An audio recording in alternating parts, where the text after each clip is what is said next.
G'day, Aussie Bonsai Bloke, get going. G'day, today guys, we're just going to be working on this Chinese elm. I did a video on this Chinese elm a while ago, and I think I titled it something like turning a bonsai into a tree. And I tell you what, the damn thing has gone absolutely stupid since then. Gone absolutely bananas, giving us lots of growth all over. I'm not sure what I'm going to do now because I can't even see where I cut it before. It's just grown that damn fast. But anyway, let's get in there. And what I'll do first is I'll just trim some of this low stuff off so that we can, the stuff going straight down, so we can actually try and see some branch structure. A couple of these little baby branches that aren't needed. Might keep this guy, I don't know. Anyway, if we do, I'll chop him back there. Oh, hello. Hello, Leo. How you going, bud? How you going? Dog's come in for a pat. So, we're just going to get in here and just trim things back underneath first. Like I say, we were turning this one into a tree, not a bonsai. And it's second week of autumn here, so it's probably as late as you want to get into deciduous. I've got one more Chinese elm to do, one of Lawrie's, which I might do in this video because it's only going to be quick. Basically, when I wanted to turn this one into an upright tree, I basically just wanted to get rid of anything going down and only keep upward stuff. Okay, and then where things got a bit thicker and more full on, I think I was going to create a different canopy. I'm not sure, I'd have to go in and have a look, but basically I'm just going to, it's almost a little bit like hedge pruning, like what Walter Paul does, but not quite. Just, you know, hedging over the top of the pads.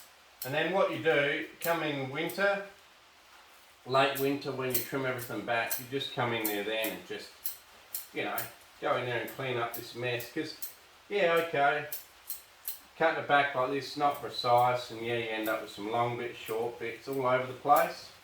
But it does give you the general outline of where you're going, and it helps with a lot of, you know, branch division, ramification. And also gives the tree a lot of extra growth and energy because you're not chopping it all off and really cutting it back to its bare bones all the time. So, you know, I don't have a problem with Walter Paul's method. And then in winter, like I say, we come back when things have stopped growing, we've got plenty of time. We can just come back in here and just clean things up that we want to clean up. Keep what we want to keep. We can see it all because it's all visible, because it would have lost all its leaves. Not sure what I've decided in here, whether I was going to do it semi-mallee style or not, so I'm going to leave a few branches a bit higher just to give me that option to chuck a few up a bit higher if I need to or want to. I don't know. Be interesting to see.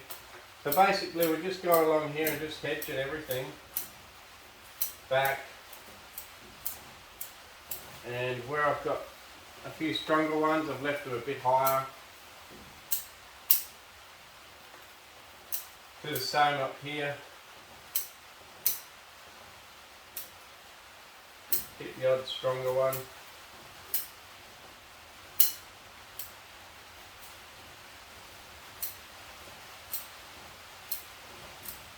That's pretty much what I'm planning on doing on this. Just a quick hedge, quick trim back. So I think that was what I was planning on doing, a little bit of a mallee slash tree style. Just create like a canopy layer in here, another canopy layer in here. Okay, it's hard to tell what I was going to do because The thing's just grown so bloody much. I just can't believe the growth on this tree in such a short time. It's just exploded with growth. Obviously wants to impress me and be a good bonsai. So we'll give it that opportunity.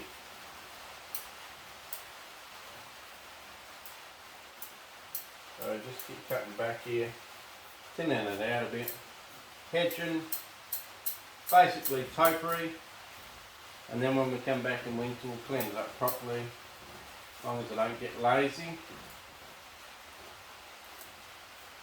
Come back in winter and clean it up. This little guy down here, I'm not sure whether I want to keep him or not, but for now I will. I'll let him grow up into here. Whether or not I want the front here somewhere and have that one come out the side a bit more, I don't know. Or whether I want to have the front here somewhere. You know what, I haven't really decided. All I'm doing is cutting it back enough that it reshoots and gets a little bit more branch division before autumn. This is all just to promote branch division, and hopefully some of these extra canopy layers up here will grow and become strong. And I think somewhere from there, as a mallee style, will actually fill in and look pretty good. So I think that was my plan, do a little bit of a mallee style. Cut some bottom leaves off here. But you can see how much they grow. If you chop them back hard, they grow twice as strong back. I think that's it. Right, I'll go and get Lawrie's tree as well, because we're working on an elm tree. Might as well just go and get Lawrie's and give that a bit of a trim at the same time. So I'll go and get that. Give you guys a spin of this one, last little spin before I put it back on the bench. And I don't know, maybe somewhere there, or could be there, but I think hard to tell. Anyway, you guys can like it whichever angle you like it at. I'm going to make it as sort of a tree where you can walk around the whole thing and look at the whole thing anyway. It's a fairly ugly tree, like, you know, don't get me wrong, pretty ugly tree, and I don't exactly know where I'm going with it, but we're going somewhere, you know, going somewhere, and we'll just let it decide where it wants to go. Cheers guys, and I'll go and get Laurie's tree and we'll work on that in the same video. Cheers. Okay, good guys, we got Laurie's little Chinese elm here. First time I've really looked at it, really. Okay.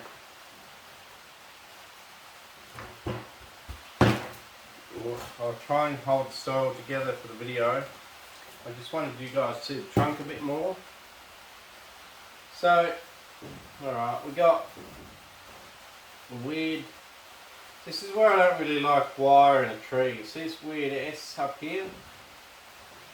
Gives you a weird structure. You could, yes, put something out here. I don't know how much Lawrie trusts me with these trees, but I was thinking you could use this as a main branch out here. These branches. And finish the tree here. Or you could, you know, keeping with Laurie's wishes, we could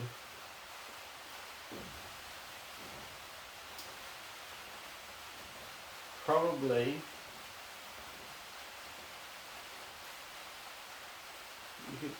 just, you know, well, let's just trim up these pads here. These pads that he's got here.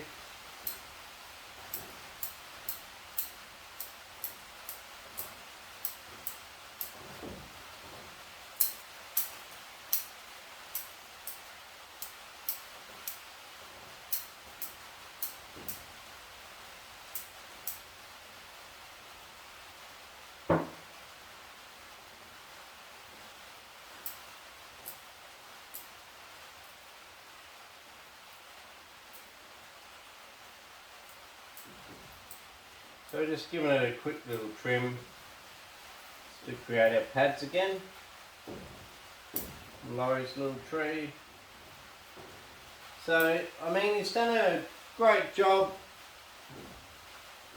for, you know, left, right, back, left, right, back. I think the problem is I don't so much agree with left, right, back anymore. So that's a bit of a dilemma for me, really. Alright, so if we were to do that, we'd do that. Okay, let's just trim up his whole tree as if we're keeping it for Lawrie. I mean, it is for Lawrie. He gets this back. Whether or not he'll enjoy it, who knows? That's the next question.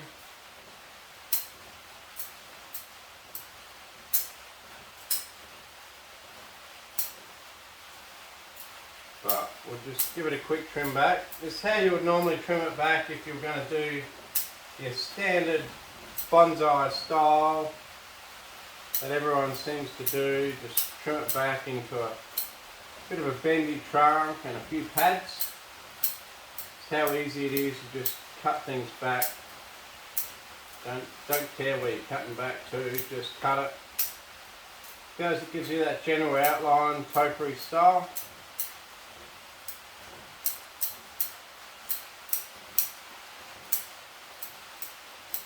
Okay, and there we go. So there's our bonsai, minus this one here. Can we keep that as a bonsai? I guess we can. You know, it's not my tree to do a massive change in style on. It's leaning forward that way, which is interesting because the branch structure probably indicates that. Oh, I suppose it is leaning forward that way. Okay, we'll get rid of this inside one here. Keep all that.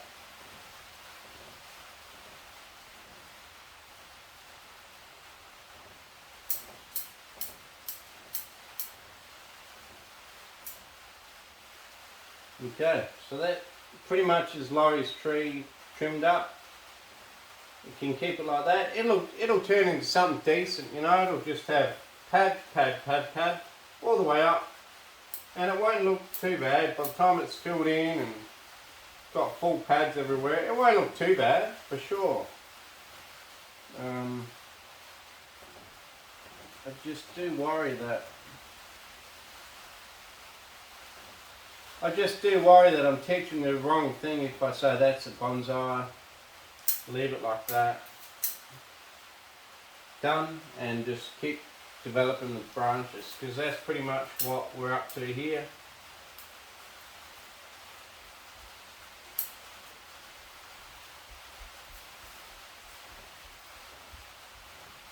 Problem is, if I cut it back too, it's a very straight section down here. I think I'll just leave it in Lawrie's style. You know, there's plenty of trees out there like that, and they do look good, don't get me wrong. Got a lot of little S-bends and stuff, and you can create pads and stuff, and in the end the whole thing fills up, and it'll look decent. So I'll keep that going. I'll let this one develop because I feel like it needs a bigger branch down here and out here. But yeah, so there's Lawrie's tree. Not exactly a style I would do, but that's a style that 95% of people do. 95% of people do a few S-bends, put the branches on the outside of some curves, and that's their bonsai. So, and they, you know, have it taper on the way up. This is the back branch, so you would cut it back a bit. Cut this one back a bit as well, and just have it, you know, taper up. But upright tree like that is still cool, and you see it so many times in pictures and magazines and everything. Nothing wrong with it at all. Cheers, guys. So that's Chinese elm for today, and you know, it showed you two different styles. And that there actually looks more like a bonsai than my tree, for sure. So he's well on his way to a bonsai. Cheers guys, thanks for watching. Aussie Bonsai Bloke, please like, share, subscribe, tell your mates about the channel, and I'll see you next time. Cheers.